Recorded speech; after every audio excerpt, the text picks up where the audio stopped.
Okay, yes, good morning. As I stated a little bit earlier, you guys are probably relieved that we're going to start something new. And again, thank you. John White and I have been in communication. And John, thank you for last week. John sent me what you guys talked about last week, and it's just an amazing connection from our study we did in the life of Jacob. What is a man? And now we're going to transition, going to move to the New Testament. We're going to be looking at the Gospel of John for probably more than the next 4 weeks. So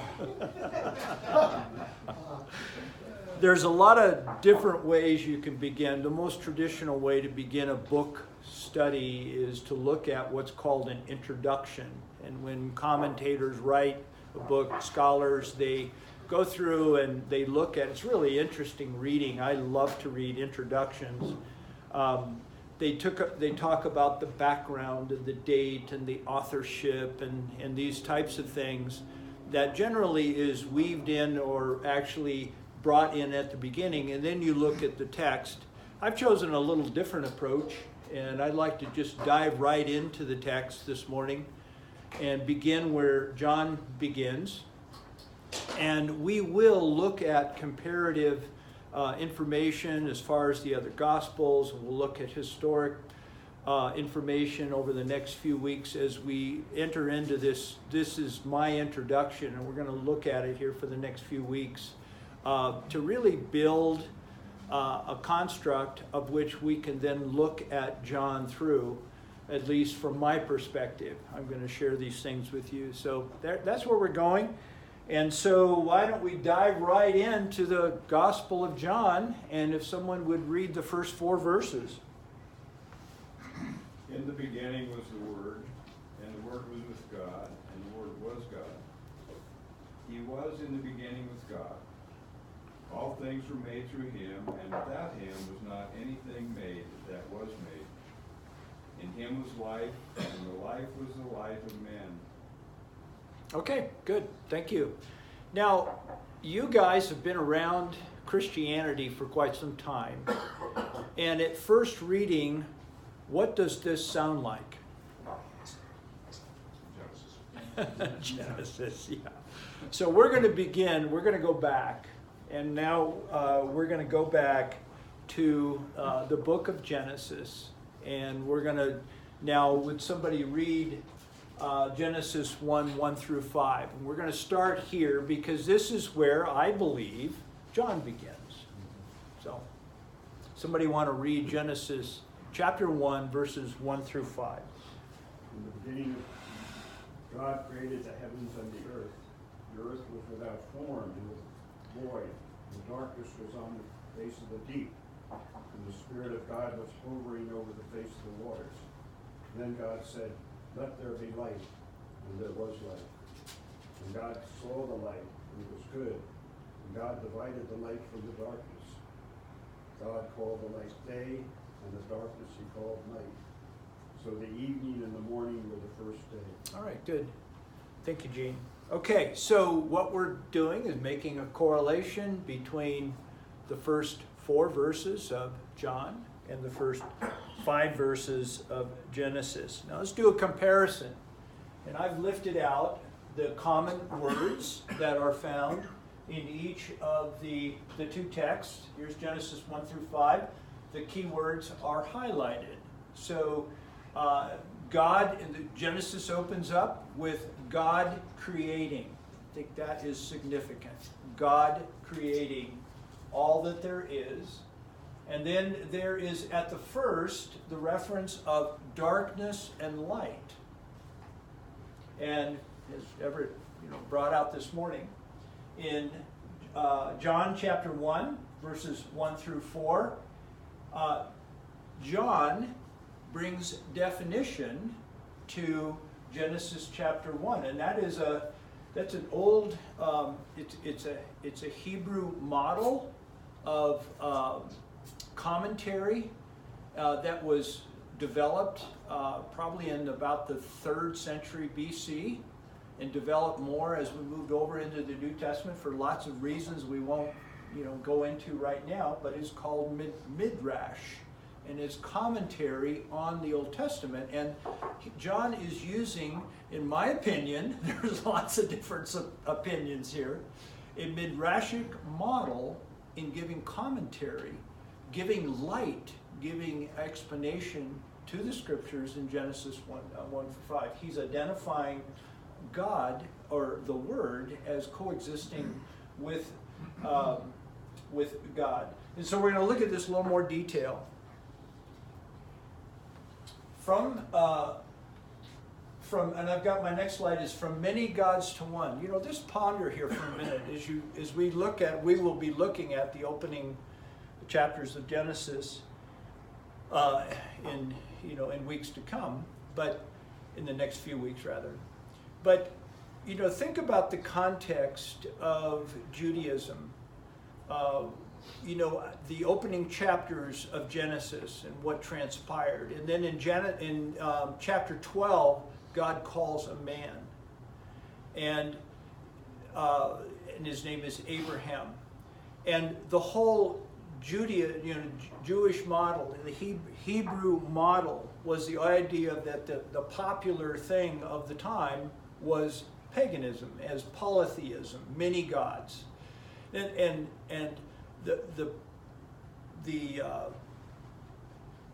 the power and the message of the scriptures is that there is one God, and it moves from polytheism to monotheism, from many gods to one. Now, why do you think? Let's just ponder here for a minute.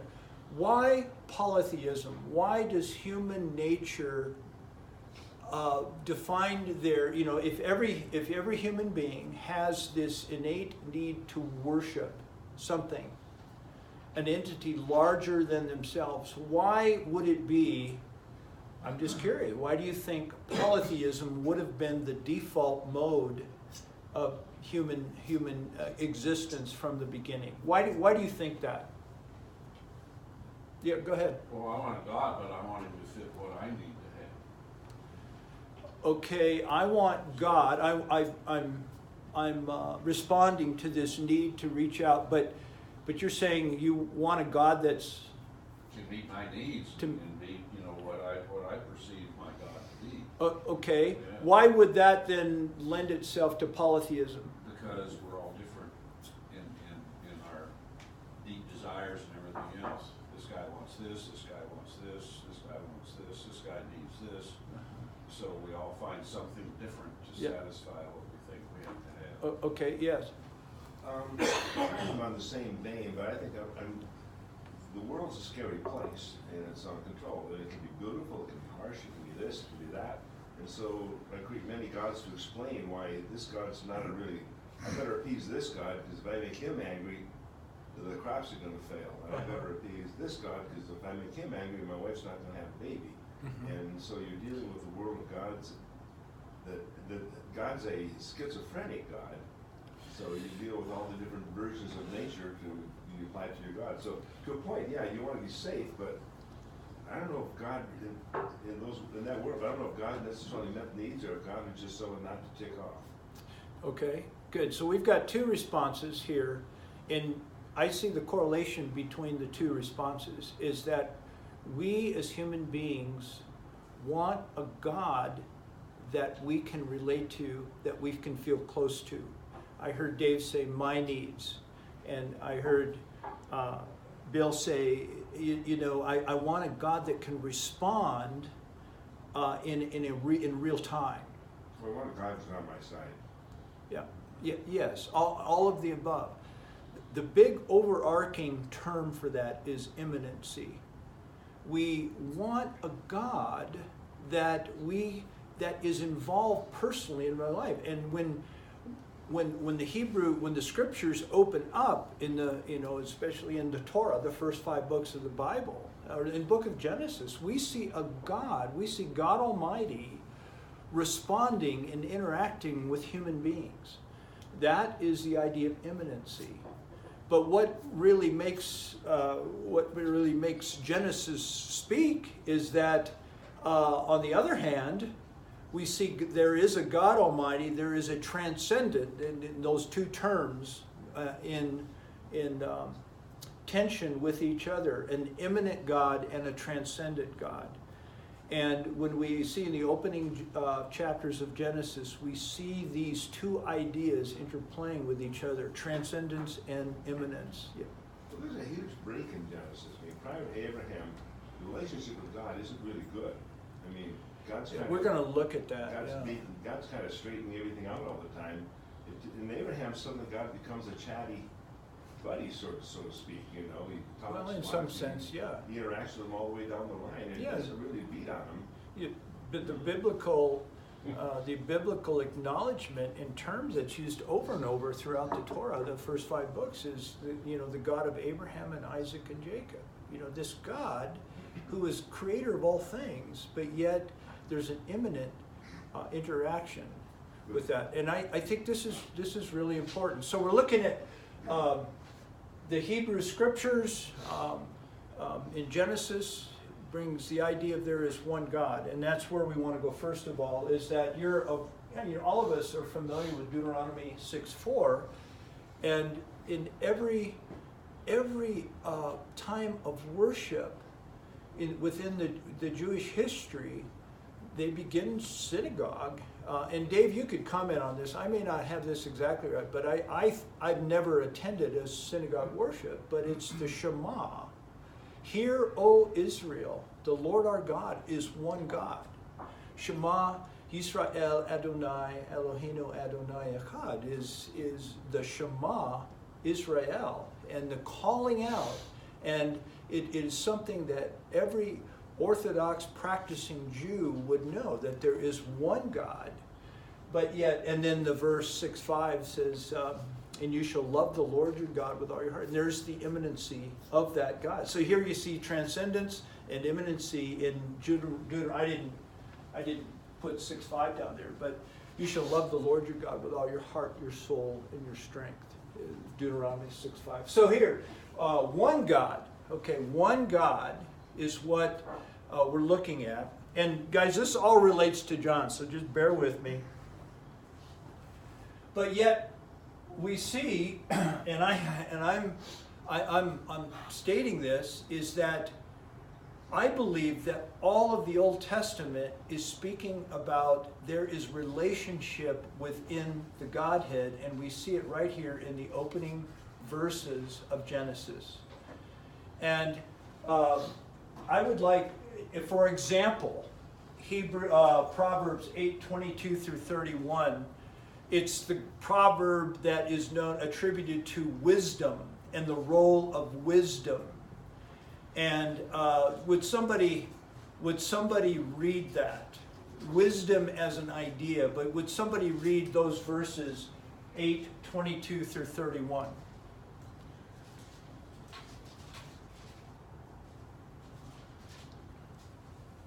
The Lord brought me forth as the first of his works. 4 is 22 through what?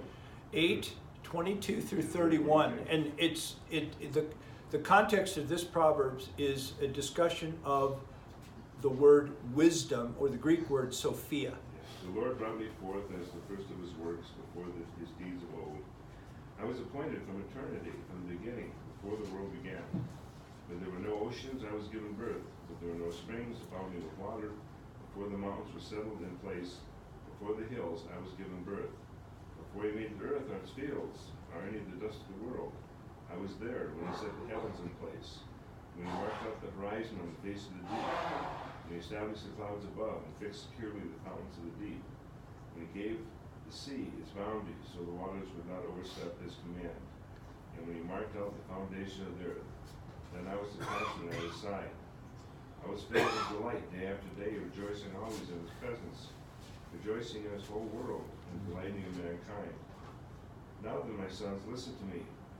Blessed are those who keep my ways, listen to my instruction, and be wise and do not ignore it. Blessed is the man who listens to me, watching daily at my doors, waiting at my doorway.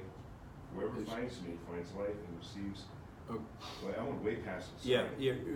Yeah, but it's- I know you like to hear yourself No, talk. I don't. Okay, I could rejoicing say in the whole world, that. gladdening mankind, thank you. Okay, well, okay, the point, and Bill doubly punctuated it here, is that there is something existing with God from the very beginning. There is something. Now, scholars, Hebrew scholars throughout the years had developed the theology various ways. But there in this text, there is something existing with God from the very beginning, okay? So we now look at this idea. We have one God, but yet I interpret this as there is relationship within this Godhead.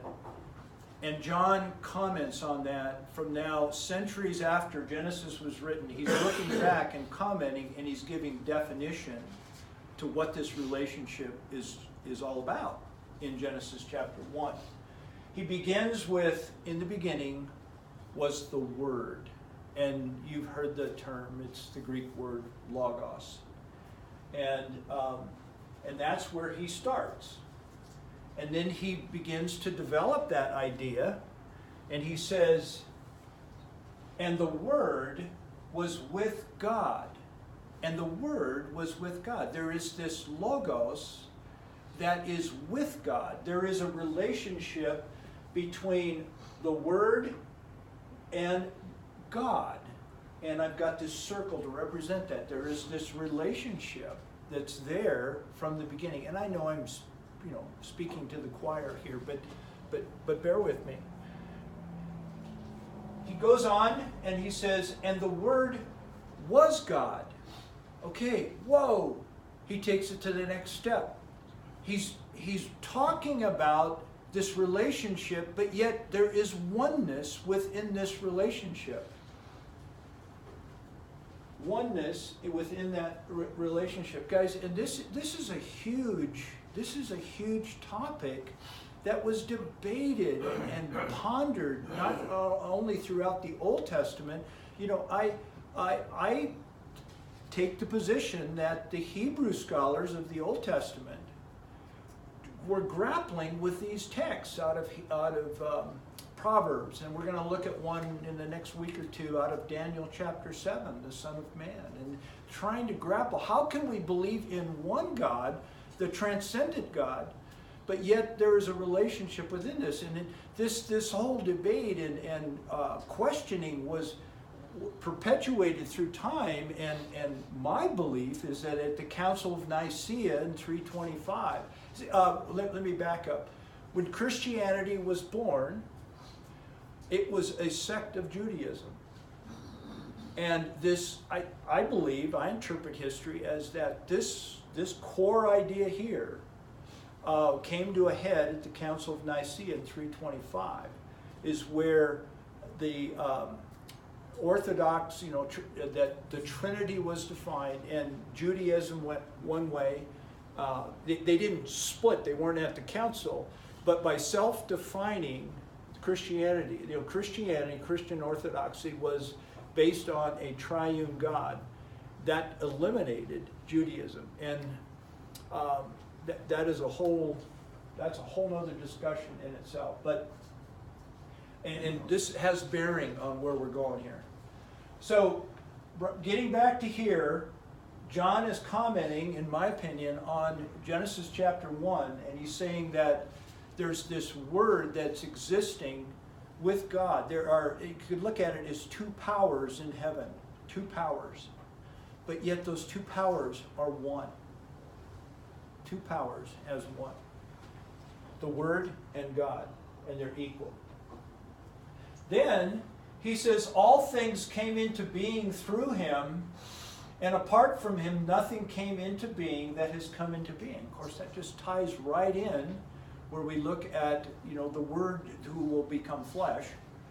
And all things came into being through the Word. So you see this extension from this oneness to all things. All things were created. The agency of all things being created. And I'm using a simple triangle to show completeness and equality as representing of all things, all creation. Just a simple image. And that the Word emanated from the oneness to create all things that existed, or that is in existence. Okay? All things came into being. Then, John brings more definition to this word and this relationship that is now between the oneness and all things. And the first word that John uses is the word life. And guys, we could dwell on this idea. What is life? You know, we think of life as primarily the ability to fog a mirror, the breathing, the consciousness. But what is life in this sense? I was pondering on this, and I was thinking of the imagery that C.S. Lewis used in Narnia. Remember when Aslan went around and breathed on the statues? And it, oh man, what a beautiful image. And so I came up with, I've been thinking of this in this term is the Word is what transforms a wax museum into a lively party. You know, think about, all of you have probably gone to a wax museum and you see figures and they're frozen. And just like Aslan breathes on there, the Word is the agency within the Godhead that is speaking life and turns a wax museum, you know, display after display of frozenness in time, and animates that scene. And those scenes now come together as not individual motifs, but they come together in relationship, and they have the ability to interact with each other, and in a sense to create, to correspond, to communicate, to enjoy the oneness together. That it is the life within the Word that allows that to happen. It's an amazing thing, you know, the life that is there. And then he goes on and he says, and the life was the light of men. The life was the light of men. And I was thinking, what does light do? Life is further defining, or light is further defining what life is here. That the life is now the light of men. And when he says men, he of course obviously means all of mankind. What does light tell us about life? Can you think, what does light tell us about life? It's totally essential. It's essential, yeah. Critical. Yeah. We are experiencing the benefit of light within this very room. Like a plant. Can't even germinate. Yeah. Grow. Yeah. Right. There's a great example. Organically, yes. Yeah. And Bob. It allows us to see the abundance in life. Oh, see. Go. Well, just basically it enlightens it so that we can understand it, we can see it, and it brings life to us. Yeah. Okay. Yes. Okay. It gives meaning, but I'm thinking of an interview I saw between N.T. Wright and another guy who's a sociologist. He wasn't Christian, but he said he was studying history. They said when he studied history, he got back to the Greeks and the Romans prior to where the church took off. He said he realized they were more alien than we ever imagined. That they aren't like us. That we have a lot of things for them, but their sense of moral character and their sense of compassion was just absent. It was just, you know, it was Really? just, there was rules, there was democracies that had values, but then there was a whole second level of people who were slaves, and there were people we killed. There was no concept of compassion and humanity in there except within the family unit. His point was that we really underestimate how the world changed after With the light advent of light of Christ in the world. Huh. But it was not the Interesting. same world we think of now, if you look at it more critically than just that they had a democracy and they had power. Power ruled, non-power didn't rule. I mean, there was a lot of things that were very, very harsh that we overlooked when Wow. we studied those histories, and it was an interesting discussion. Okay, that will really have bearing on where we go with this. Yes, Dave? Light disperses the darkness. Yes. The darkness cannot remain when the light disperses. And then, and of course, we see that as we move into those earlier verses of Genesis. We're going to see that God spoke and drove out the darkness. We're going to see that. But yet, John states something a little bit different, and we're going to look at that. So we've got some really interesting verses coming up here, and we're going to move kind of slow through this whole thing. So, what I thought of, and it's really exactly piggybacks on what you guys were saying, is that the relationship of life and light is fundamentally a relationship. And again, this is going to have great bearing on what we look at. I see everything from a context of relationship, beginning with the relationship within the Godhead. There's relationship, and that's huge. Jesus, the goal that Jesus stated out of John 17, and this I'm looking at everything in light of this goal as I see it. This is my understanding, is that, Father, that they may be one as we are one. There's a separateness that has occurred, and through the incarnation of Christ's mission and what he's accomplished, there is a oneness, a coming back together. I'm looking at that is where John's gospel is going to be taking us. But boy, there's a lot of facets of what that means. So relationship is key. That's the backdrop between here. And then I looked at it as you brought out, Bob, is that first of all, light gives us the ability to see. You know, we can see in this room because we have light. And correlated to that idea is the idea of discernment. Because we have the life, we have the ability to see and discern, okay? And then, once we can see and discern, both physically and mentally and spiritually, we have the ability to move about.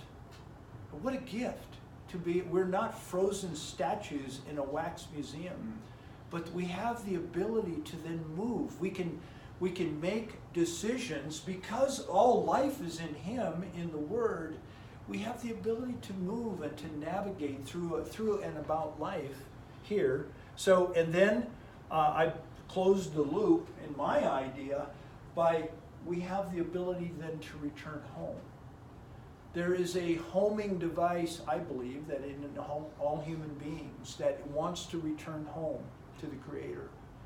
And homeness is much more than an address of which we reside, but there is a feeling, a homing device within us that desires to return home. And the life that we have in and through the Word is what brings us home again. So, we've got a few minutes, and I'd like for us to, at our table, what we're doing over the next few weeks are building key words. As I've stated here, we've looked at 4 important terms, which will be referenced time and again throughout our study of John. At this juncture, how do you see these terms in relation to each other? Maybe primary to that is just how do you start to bring definition to these, and then we'll, I think as time goes on, we'll be able to correlate them. But there's the word one, the term one. There's the term word. There's the term life and the term light. And these 4 terms are key terms within the first 4 verses of this beginning of the gospel. So I'd like you to talk about this for a few minutes, and then, I don't, it's 25 after, we may not have time to wrap up, but why don't you just talk about that? I'll join your group, and those 4 words, and how do you see those 4 words with each other? I just want to ask you, as we move on, as you said, we're going to talk about spirit also, correct? Yeah. Because we did see it in Proverbs 8, the Trinity. Uh-huh. Right now, it's, I Yeah. see a bipolarity, word in one, but spirit was moving Okay, well, So- in Genesis 1, did you see, I underlined the word spirit. I didn't highlight it because it doesn't correlate with John 1. with John 1, but yeah. it's in the text. Yeah, because there is a snapshot of the Trinity here in Genesis. Well, again, it depends on how one defines it. That's how I define it. Yeah. That from the very beginning, there was a relationship, is how I see it. So, You're going outside the bounds of the text. Well, that's that. You're leaving the boundaries of the text. Darn. you know, so anyway, But life, So I didn't mean to let's- cut you off. but life, I'm leaving. okay, Right after you, Bill. All right, Bill, hold. I'll leave this up here so you don't forget the 4 words.